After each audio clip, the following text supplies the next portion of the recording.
Assalamualaikum warahmatullahi wabarakatuh. Salam subuh, salam Khamis. Alhamdulillah.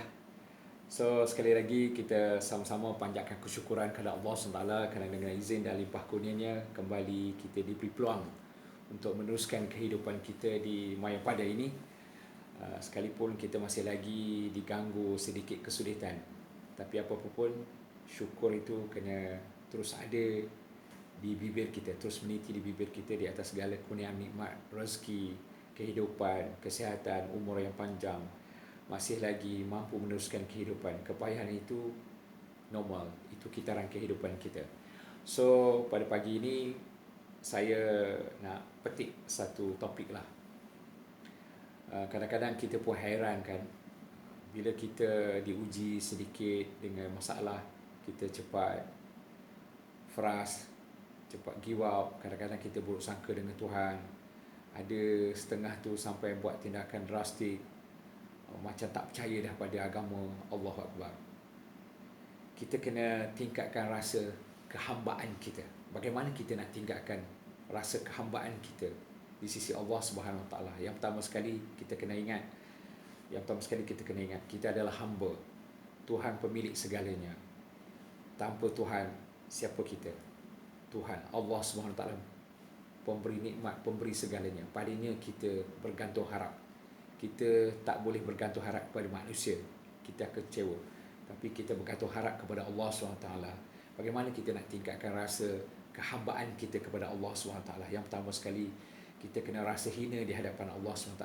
Hina sangat, pasal kita pinjam segala-galanya daripada Allah SWT. Apa yang kita miliki, kekayaan kita, kereta kita, rumah kita, pangkat kita, semuanya adalah anugerah dan belah ihsan Allah Subhanahu Wa Taala. Kita tak hebat mana pun, kita hanya manusia, kita tak hebat. Tak kiralah you ada pangkat datuk ke, Tan Sri ke, you taiko ke, you gangster ke, you pangkat dah habis ke, itu semua milik Allah Subhanahu Wa Taala. Kita rasa hina. Di dunia mungkin kita hebat, tetapi di sisi Allah kita adalah hamba yang hina. Kita penumpang segala-galanya. Dan kita kena ingat, kita adalah peminjam daripada Allah Subhanahu Wa Taala. So jangan kita sombong dengan apa yang kita ada. So tingkatkan rasa kehinaan kita. Kita sujud dengan penuh rasa luhur di hati, sujud, dan kita tunaikan segala solat, amal ibadat kita dengan rasa kehambaan yang tinggi, ta'abbud yang tinggi. Kita meletakkan Allah SWT itu satu kuasa yang cukup tinggi, dan maka hubungan langsung kita dengan Allah melalui ibadat solat jangan buat main-main. Buat betul-betul, tumpukan, pusatkan fokus kita. Itulah komunikasi langsung kita dengan Allah SWT. Dan yang kedua, kita mesti sentiasa ingat, kita ni sentiasa berdosa kepada Allah SWT, sama ada dosa kecil ataupun dosa besar. Maka bila kita ingat dosa-dosa kita, maka dia meningkatkan rasa kehambaan kita kepada Allah SWT. Allah akan maafkan, ampunkan segala dosa kecuali dosa syirik. So jangan buat keputusan sehingga boleh mengganggu gugat akidah kita. Apapun halangan yang kita hadapi, kita hadapinya dengan tenang, dengan redha, berserah pada Allah SWT, dan kita tingkatkan amalan kita supaya Allah beri ketenangan kepada kita. Allah lah tempat kita merujuk segala-galanya. So maka sama-sama kita selalu buat muhasabah diri, tingkatkan kita rasa berdosa sangat dengan Allah SWT. Berdosa lewatkan solat, berdosa tak buat solat, dosa tinggal segala amalan-amalan yang diwajibkan kita tinggal, segala amalan-amalan sunat kita tinggal, segala perintah Allah SWT. Dan kita kena ingat, untuk tingkatkan rasa kehambaan kita kepada Allah SWT adalah kita kena tahu, walaupun kita berusaha sedaya upaya sekalipun, kita genius sekalipun, kita rajin sekalipun, kita kuat sekalipun, kalau Allah tak izinkan, maka ia tak akan berlaku. Kun fayakun. Allah kata jadi, maka jadi. Kalau Allah kata tak jadi, maka tak jadilah. So maka berserahlah kita kepada Allah Subhanahu Wa Taala, supaya segala apa yang kita buat itu, kita letakkan pergantungan yang hakiki kepada Allah Subhanahu Wa Taala. Siapa kita?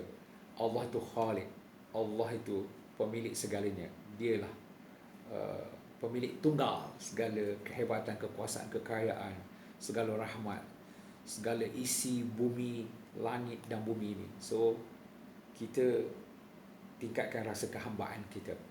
So untuk meraih simpati Allah SWT, untuk meraih kasih sayang Allah SWT, jangan jemu-jemu meminta padanya, jangan jemu-jemu berkomunikasi, berinteraksi langsung dengan Allah SWT. Kerana Allah lah tempat kita meletakkan pengharapan, kerana Allah lah tempat kita meletakkan sinar, pada Allah lah tempat kita memohon pertolongan, pada Allah lah tempat kita meraih simpatinya. Tanpa simpati Allah, tanpa belah ihsan Allah, kita tak akan capai apa yang kita miliki sekarang. Kita punya kerjaya kita, kita punya pangkat kedudukan kita, kita punya segala apa yang kita miliki sekarang, walaupun itu pinjaman ni, semuanya anugerah Allah SWT. So sama-sama kita tingkatkan kehambaan kita kepada Allah SWT. Solat awal waktu, tunaikan solat, jangan lewat-lewatkan solat. Berkongsilah apa yang kita ada, berkongsi harta, berkongsi ilmu, sharing, saling nasihat-menasihati, wa tawasaw bil haq wa tawasaw bis sabr. Berpesan-pesan dengan kebenaran, berpesan-pesan dengan kesabaran. Bimbinglah rakan-rakan kita, nasihatilah kawan-kawan kita kalau ada yang nampak tersasar, dah mula nampak gelong lari daripada acuan Islam yang sebenar. So tingkatkan rasa kehambaan kita, kehinaan kita di sisi Allah SWT. Kita ni hanya peminta, yang memberi adalah Allah SWT. Tiada apa pun yang boleh kita banggakan apa yang kita miliki, sebab semuanya milik Allah SWT. Semuanya pinjaman belaka, dan semua itu juga merupakan satu ujian daripada Tuhan. Ujian, Allah nak menguji kita sejauh mana tahap syukur kita, sejauh mana tahap rasa rendah diri kita. Sesungguhnya pangkat kedudukan itu boleh menyebabkan kita rasa ujub, rasa bongkak, rasa sombong. Tak kira lah you golongan agama ke, you golongan cendekiawan ke, you golongan ahli politik ke.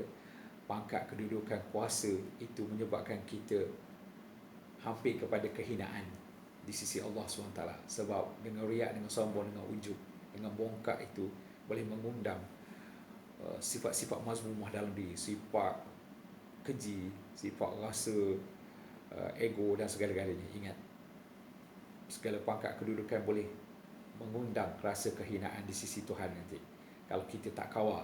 So jadilah orang-orang yang ada keistimewaan tapi rendah diri, orang yang kaya tapi rendah diri, orang yang kaya tapi dermawan,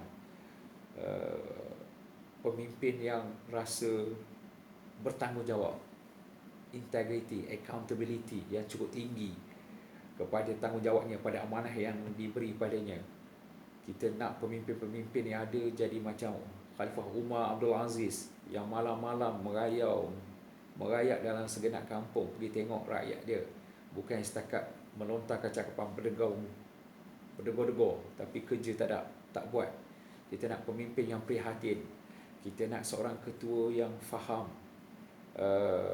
pekerjanya, anak buahnya, pekerja yang bekerja bersama-sama, bukan setakat tahu mengarah saja.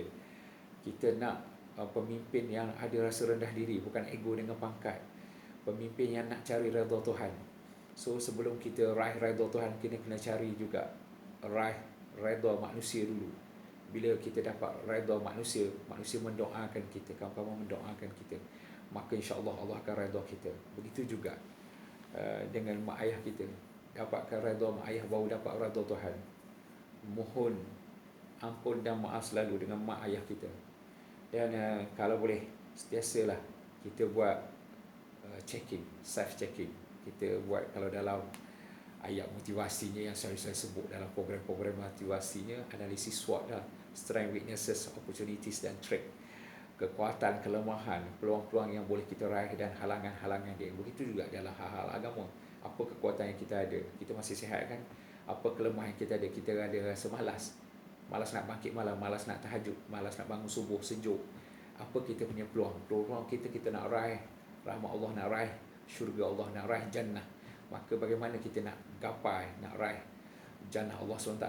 Maka kita kena elakkan trik tadi, halangan-halangan. Halangan dia malas, sombong, bongkak, halangan dia liat, dan macam-macam lah. tak ada komitmen, tak konsisten, tak istiqamah. So sama-sama kita perbaiki diri kita, kita tingkatkan rasa kehambaan kita di sisi Allah Subhanahu Wa Taala. Semoga Allah pilih kita untuk menjadi manusia hebat, manusia yang cemerlang, insya-Allah. Cemerlang dunia dan cemerlang akhirat. Semoga sedikit tazkirah motivasi ringkas saya, rutin saya ini boleh diguna pakai, sharinglah sebanyak mungkin, dan insya-Allah saya akan share dalam YouTube untuk kebaikan orang lain. So sama-sama kita perbaiki diri kita, kita sama-sama perbaiki kualiti diri kita, kita jadi manusia yang hebat, manusia yang cemerlang, manusia yang sukses, manusia yang excellent, bukan setakat di sisi pandang manusia, tapi yang paling utama pada sudut pandang Allah Subhanahu Wa Taala. Sekian, salam subuh, salam sukses, salam motivasi. Sehingga kita berjumpa lagi di next video. Wassalam.